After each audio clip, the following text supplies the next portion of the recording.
Bon arin les amis, Ah, il va encore nous faire chier avec son drapeau.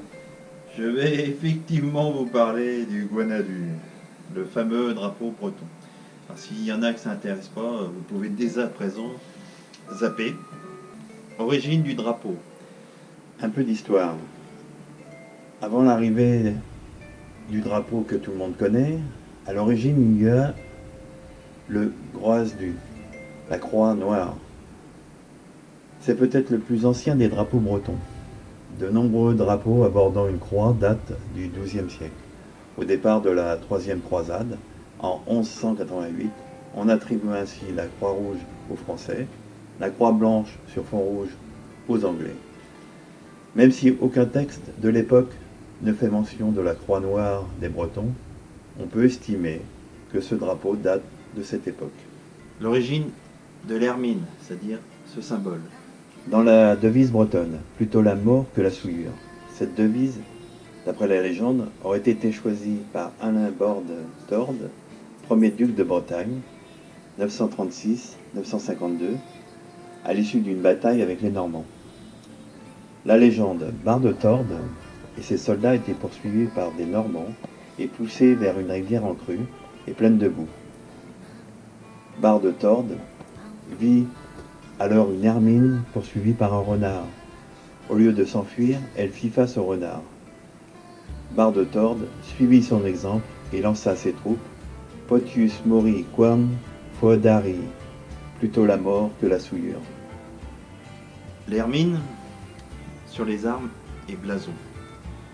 C'est à son cousin Pierre Ier de Bretagne, dit aussi Pierre de Dreux, puis Pierre Mauclerc, Mauvais, Clair, que le roi de France Philippe II Auguste donne le trône ducal de Bretagne. Pierre Mauclerc emporte alors avec lui son blason, un échiqueté avec une bordure, et le fit briser par les Hermines.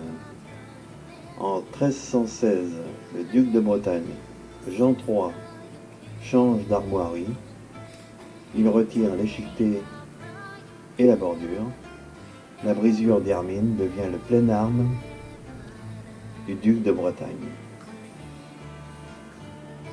L'hermine est au duc de Bretagne ce que la fleur de lys est au roi de France. Les symboliques du Guanadu. Guanadu, littéralement blanc et noir. Alors, rendons à César ce qui lui appartient. Ce drapeau était dessiné par Morvan Marshall entre 1923 et 1925, s'inspirant du blason de Rennes et de la bannière étoilée américaine. Les mouchetures d'hermine représentent la Bretagne ducale.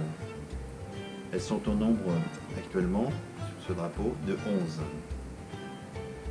Il y a 5 bandes noires représentant la Haute-Bretagne, la Bretagne galaise, le pays de Rennes, le pays de Saint-Brieuc, le pays de Saint-Malo, le pays de Dole et le pays nantais. Et oui, Nantes est en Bretagne. Le Croisic aussi, Saint-Nazaire. Les 4 bandes blanches représentent la Bretagne bretonnante, Braise, la Cornouaille, le pays de Léon, le pays vannetais et le Trégor. Trégor, pays de mon père et de mes aïeux. Et terminons par le drapeau du Trégor. Il était conçu en 1998 par Bernard Lebrun. La symbolique, une croix noire, le Groise-du, dont je vous parlais au début de cette vidéo. Le jaune et la croix sont empruntés aux armoiries de Saint-Yves, saint patron des Bretons et originaire de Tréguier. Le dragon est l'emblème du saint patron du Trégor, Tugdal, Saint Tugdal, et l'un des 7 saints fondateurs de la Bretagne.